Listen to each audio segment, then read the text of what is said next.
Apakah benar dinasti Fatimiyah adalah keturunan Nabi Muhammad? Sebuah klaim besar yang terus diwariskan turun-temurun oleh sebagian kelompok, terutama yang mengagungkan silsilah Ahlul Bait. Namun, mari kita kupas secara kritis, dengan pisau tajam sejarah dan sumber-sumber yang dapat dipertanggungjawabkan. Fatimiyah adalah dinasti yang berdiri pada abad ke-10 Masehi di wilayah Afrika Utara, bermula dari daerah Ifriqiyah, yang kini dikenal sebagai Tunisia. Pendiri dinasti ini adalah seorang pria bernama Ubaidillah Al-Mahdi, yang diklaim sebagai keturunan dari Fatimah Az-Zahra, putri Nabi Muhammad SAW. Namun benarkah demikian? Apakah klaim ini lahir dari bukti valid dan kitab-kitab terpercaya, atau justru hasil dari rekayasa politik dinasti yang haus akan legitimasi spiritual? Dalam kitab-kitab nasab utama seperti Al-Irsyad karya Syaikh Al-Mufid, Tarikh Al-Khulafa karya Imam As-Suyuti, atau Kasif Al-Ghumah, tidak ditemukan nama Alwi bin Ubaidillah sebagai penerus garis keturunan Fatimah. Justru yang lebih dikenal adalah Alwi bin Maimun, bukan Alwi bin Ubaidillah. Lalu siapa Maimun ini? Dan mengapa anaknya, Alwi, justru lebih masyhur dalam silsilah kelompok ini? Sejarah mencatat bahwa Maimun Al-Qadah adalah seorang figur penting dalam jaringan bawah tanah Syiah Ismailiyah.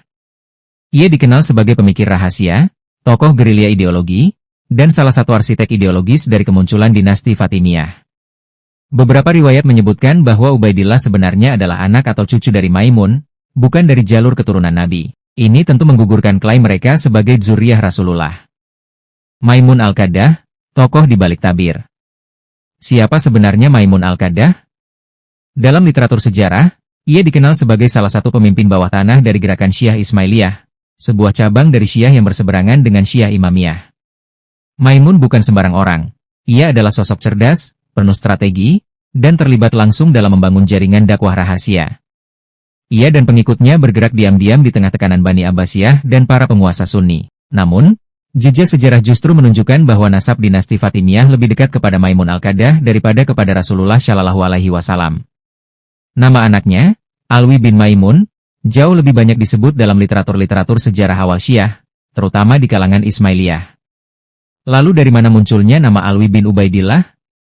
Ini yang menarik. Dalam kitab-kitab klasik, tidak ada sanad atau isnad nasab yang kokoh dan terpercaya yang menunjukkan bahwa Ubaidillah Al-Mahdi memiliki anak bernama Alwi. Bahkan silsilah resmi Bani Fatimiyah pun tidak pernah konsisten dalam mencatat urutan nasab ini. Para penulis sejarah Sunni dan bahkan sebagian penulis Syiah yang objektif justru menyatakan bahwa Ubaidillah adalah anak atau cucu Maimun, bukan dari jalur Ali bin Abi Thalib. Maka muncul pertanyaan besar, apakah nama Alwi bin Ubaidillah hanya dimunculkan belakangan sebagai bentuk manipulasi historis untuk menghubungkan kembali dinasti Fatimiyah ke Rasulullah?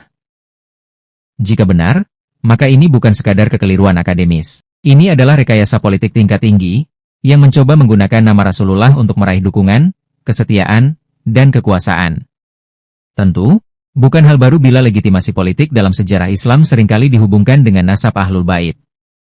Sebab, menyebut diri sebagai keturunan Nabi adalah salah satu cara tercepat untuk merebut hati umat, menundukkan lawan ideologis, dan membangun kesetiaan buta. Disinilah letak bahayanya.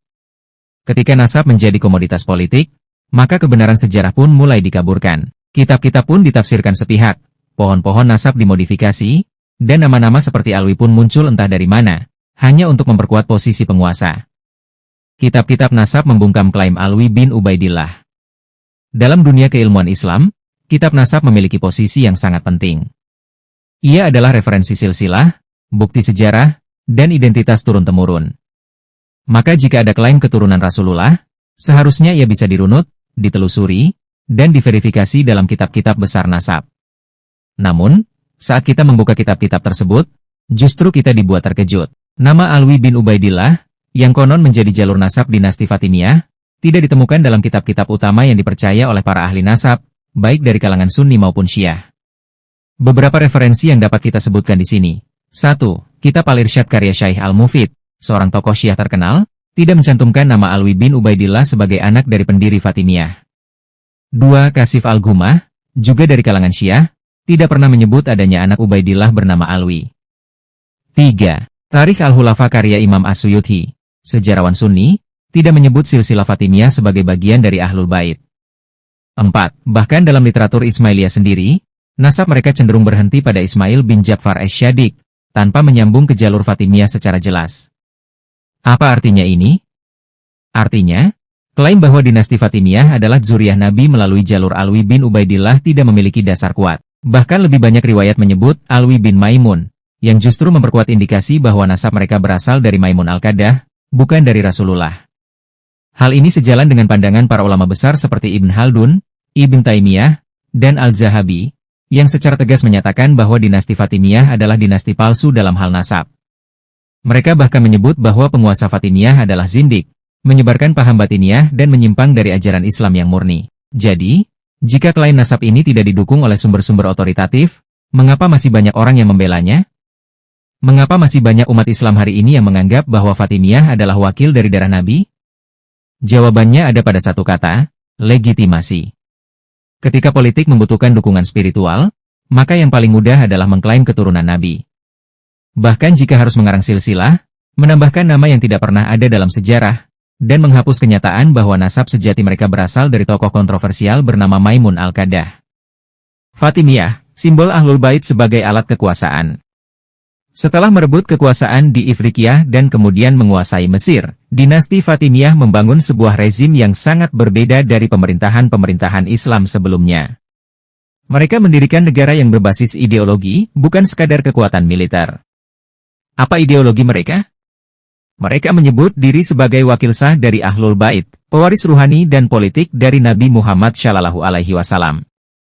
Mereka mempopulerkan istilah Al-Imam Al-Mahdi sebagai pemimpin agung mereka, sebuah gelar yang sangat syarat makna dalam ajaran Syiah. Namun, di balik simbol-simbol suci ini, tersembunyi realitas pahit. Dinasti Fatimiyah dibangun di atas narasi manipulatif yang menjadikan nasab sebagai alat utama. Bendera mereka adalah nama Fatimah, namun pemikirannya dipenuhi oleh warisan batiniyah, takwil ekstrim, dan ajaran rahasia yang bertentangan dengan Islam Ahlus Sunnah wal Jamaah.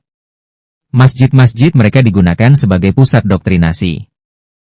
Lembaga-lembaga keilmuan dibentuk bukan untuk mencari kebenaran, tetapi untuk menyebarkan narasi resmi dinasti. Dan siapa yang berani mempertanyakan nasab atau ajaran mereka? Hukumannya adalah penjara, penyiksaan, bahkan kematian. Begitu berbahayanya propaganda mereka, hingga banyak masyarakat awam tertipu dan mengira dinasti Fatimiyah benar-benar keturunan Nabi. Padahal mereka memusuhi para sahabat, merendahkan istri-istri Nabi, dan mengajarkan sistem kepercayaan yang menyimpang jauh dari ajaran Islam. Bahkan ketika mereka mendirikan Al-Azhar, yang kini dikenal sebagai pusat ilmu Islam, tujuan awalnya bukanlah menyebarkan Islam Ahlus Sunnah, melainkan sebagai pabrik ideologi Syiah Ismailiyah. Inilah bukti bahwa simbol-simbol keislaman bisa digunakan sebagai topeng kekuasaan. Simbol Ahlul Bait dijadikan alat politik. Nasab dijadikan pelindung dari kritik. Dan sejarah ditulis ulang demi melanggengkan kediktatoran spiritual. Saatnya umat membuka mata. Maka sekarang kita bertanya. Berapa banyak kebohongan sejarah yang telah diwariskan turun-temurun, hanya karena kita terlalu malas untuk memverifikasi? Berapa banyak gelar kehormatan, klaim nasab, dan warisan spiritual yang ternyata rapuh, karena dibangun bukan di atas kebenaran, tapi di atas strategi? Dinasti Fatimiyah adalah contoh nyata bagaimana nasab bisa dijadikan alat hegemoni. Mereka gunakan nama Rasulullah, namun menyimpang dari jalan Rasul. Mereka bawa bendera Ahlul Bait, namun bertindak seperti penguasa tiran. Dan mereka wariskan kepada kita mitos, bukan fakta. Umat Islam hari ini harus berani bersikap kritis. Jangan mudah tersihir oleh gelar Habib, Sayyid, Zuriyah, atau Ahli Bait, tanpa menyelidiki dari mana akar silsilah itu berasal. Apakah ia betul-betul dari jalur Nabi Muhammad? Atau ia hanya bagian dari propaganda tua yang dibungkus ulang dengan nuansa religius? Ingat, kebenaran bukan ditentukan oleh seberapa suci seseorang mengaku, tetapi oleh seberapa jujur sejarah mencatatnya. Kita tidak membenci Ahlul Bait. Kita mencintainya, tapi cinta tanpa akal adalah kehancuran. Dan pengkultusan tanpa ilmu adalah jalan menuju kesesatan. Kalau kamu merasa konten ini membuka mata kamu, jangan diam. Tekan like, subscribe, dan share video ini sekarang juga. Bantu kami sebarkan kebenaran, dan luruskan sejarah yang selama ini dikelabui. Karena tugas kita bukan membela nama besar, tapi membela kebenaran, meski harus melawan arus.